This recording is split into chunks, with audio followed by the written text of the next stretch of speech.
A very good one, and thanks for clicking on to the Friday edition of Vogan's January Outlook for Europe. Just a couple of days now away from Christmas. We are dealing with, of course, Storm Barbara. That will hit later on today. The core of that system will hit tonight, bringing 80-mile-an-hour winds across the northwest of the British Isles. So, travel disruption very likely indeed. Some tree damage, power cuts, also a possibility with this feature. The centre of that low is now to the south of Iceland, and its main influence, the core of strongest winds, will make an approach on the UK through this afternoon and into this evening. December overall has been a fairly disappointing month. Of course, we had the chilly November. We did have some significant weakening of the polar vortex into the latter half of the fall season, the autumn season, and the correlation between the incredible snow growth over Eurasia back in September, October, and November, coupled with the weak polar vortex, supported more of a kind of weak jet across the Atlantic, a weak jet flow, westerly flow throughout the Western Hemisphere, allowed that build-up of high pressure further north in the high latitude region. Now, in saying that, we did have a strong Pacific jet stream. So while we had a very warm autumn season in North America, we did have quite a blocky pattern across the North Atlantic, Greenland, and also Scandinavia. That led to a colder than normal November across western parts of Europe. However, we did see the regrouping, the re-strengthening of the polar vortex during the last 10 days or so, and that essentially linked up with the QBO, the quasi-biennial oscillation, which is a wave that circles the tropical latitudes of the world. When it tends to be westerly, and you've got the right setup within the polar stratosphere, that tends to lead to more of a westerly flow in the mid-latitude region in our latitudes.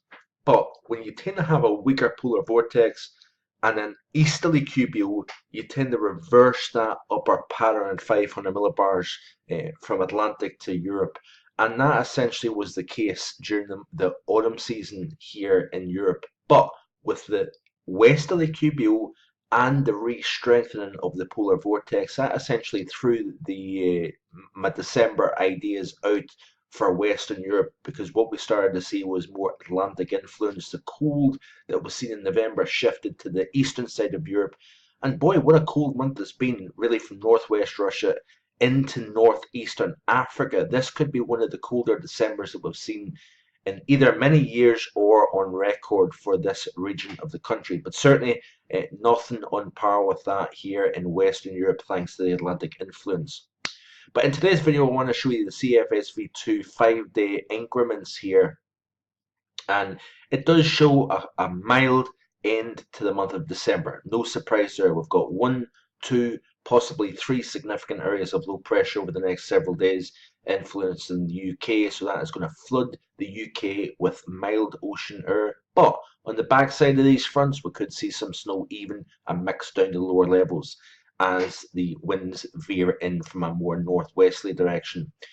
But the polar vortex is currently a fairly moderate state, a fairly strong state, really, given how weak it had been. So that would indicate, folks, that there is little change in the overall 500 hemispheric pattern. So therefore, we would keep the westerlies going. But in saying that, the CFSV2 is indicating that we see some form of reverse as we push towards the latter half of January. I think the opening 10 days of the month will be the mildest for the west of Europe. But as we skip through the sequence here, folks, you can see here how the mild air starts to pull back. Now, we do have somewhat of a chillier pattern now, below normal temperatures extending from the North Atlantic into the UK and into Scandinavia. That doesn't necessarily mean that we're shutting down the westerlies, because we've still got the ridge to the south, we've got the negative temperature anomaly to the north. That does not reflect an upper blocking pattern. But Now this is of course the period between the 6th and the 16th. As we start to go into the latter half of the month, you start to see this change taking place. We've got the negative here, temperature anomalies. Bear in mind this is temperature anomaly, not 500 millibars. But you notice here we start to see warmer and warmer conditions up towards Iceland and Greenland here. Now we're starting to cool off Europe, and pay close attention to Eastern Europe, because all of a sudden we get this tongue of bitterly cold anomalies here starting to push in, not just across Eastern Europe, but right through central portions of Europe, including Scandinavia. That, to me, folks, reflects a reverse in the upper pattern, and we start to pick up more easterly influence once again. And bear in mind how cold it's been over Western Siberia of late. Of course, temperatures not that far off 60 below 0 Celsius, not Fahrenheit, Celsius. So we start to see the colder, blockier pattern starting to take shape here, folks. So there is still some hope here. Just bear in mind for a second that the cold spell that we did see, I know if you lived in the southeast coast of England, you probably didn't really get much in the way of cold. You'll probably argue that November wasn't that bad in some parts of the UK, but certainly up here across Scotland, it was quite cold, even the north and central portion of England and Wales as well. But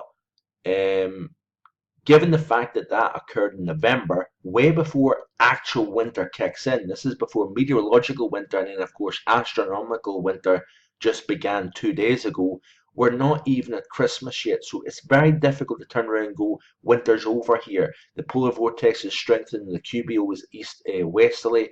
We're going to have another winter like we've seen in recent years with just one storm after the next. It is different this year. And this is all tied in with the winter forecast that I put out back in on November 1st. I believe that the western side of Europe would be in the fight zone between Atlantic and Arctic here, but I think Eastern Europe was going to be a colder time.